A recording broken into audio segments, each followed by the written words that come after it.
1.1 class 9th math और जो subject है वो मैथ है। ठीक है, क्लास 9th चैप्टर 1.1 लेसन 1.1 और क्वेश्चन नंबर 1, क्या शून्य एक परिमेय संख्या है? पूछ रहा है क्या शून्य एक परिमेय संख्या है, क्या इसे p/q के रूप में लिख सकते हैं जहां p और q पूर्णांक है और q इज नॉट 0 है। तो इस क्वेश्चन को समझने के लिए हमें समझना होगा कि परिमेय संख्या क्या होता है। तो देखो, परिमेय संख्या का हमें परिभाषा याद रखना पड़ेगा, एक दो पॉइंट याद रखना पड़ेगा। परिमेय संख्या क्या है? पहला पॉइंट क्या है, जिसको हम p/q के रूप में लिख सकते हैं। p/q के रूप में मतलब जैसे 1/2, 3/5, 4/7 है ना, p/q के रूप में लिख सकते हैं।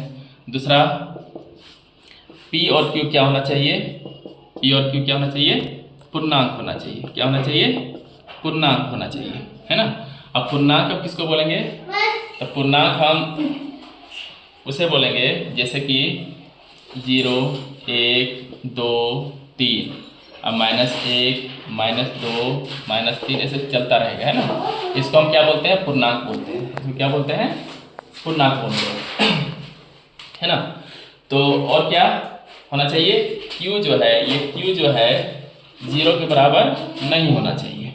तो इसे हम क्या कहेंगे? परिमेय संख्या कहेंगे। इसको क्या कहेंगे? परिमेय संख्या कहेंगे। अब जैसे कि हम समझते हैं तो 0, ये शून्य जो है क्या परिमेय संख्या है?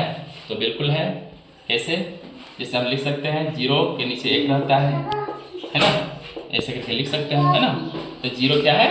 p/q के रूप में है कि नहीं? p/q के रूप में है। तो शून्य एक परिमेय संख्या है और शून्य को क्या p/q के रूप में लिख सकते हैं? तो ये लिख सकते हैं, है ना, जहाँ क्या होना चाहिए? p और q क्या होना चाहिए? पूर्णांक होना चाहिए। तो p और q क्या है? पूर्णांक भी है ना। p और q यानी p और q पूर्णांक के रूप में भी है, तो इसे हम p/q के रूप में भी लिख सकते हैं। लेकिन इस तरह करके फॉर्म रहेगा इस तरह, तो ये p/q के रूप में नहीं लिखा जा सकता है ना। ये जो है परिमेय संख्या नहीं है। ठीक है, तो हम लिखेंगे क्या शून्य एक परिमेय संख्या है? तो लिखेंगे हाँ, परिमेय संख्या है। ठीक है, और ये हो गया।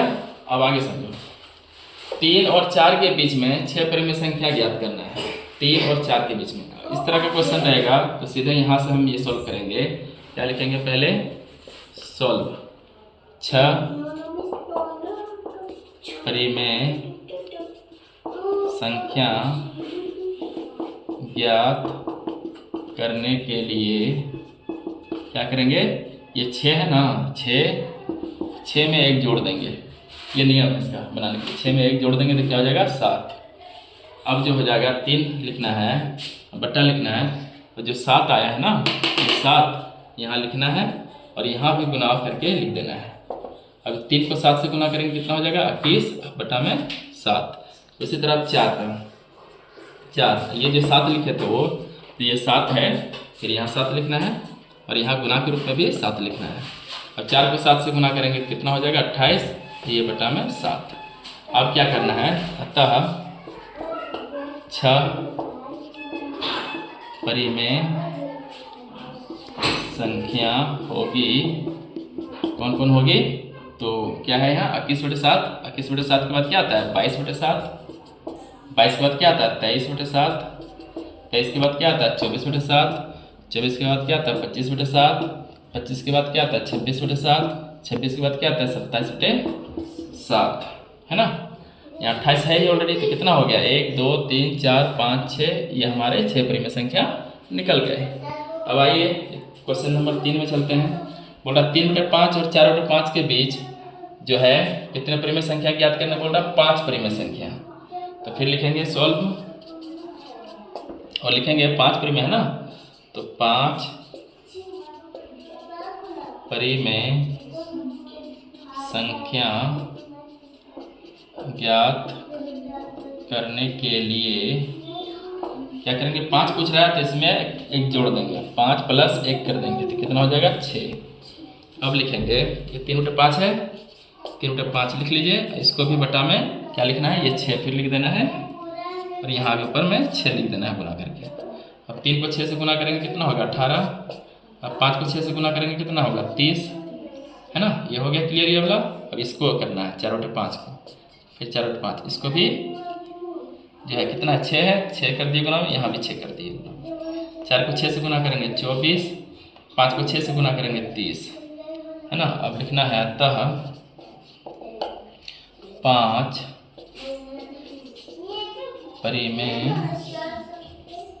संख्या होगी, कौन कौन होगी। 18 के बाद क्या आता है 19, अब बटा में 30, 19 के बाद क्या आता है 20 बटा में 30, 20 के बाद क्या आता है 21 बटा 30, 21 के बाद क्या आता है 22 बटा 30, 22 के बाद क्या आता है 23 बटा 30। 5 हो गया ना, 1 2 3 4 5। तो 5 परिमेय संख्या निकल गया, 3/4 और 5, 4/5 के बीच में कितने 5 परिमेय संख्या निकल गया। ये इस तरह का क्वेश्चन रहेगा तो आसानी से बनाया जा सकता है। चलिए बहुत अच्छा, धन्यवाद।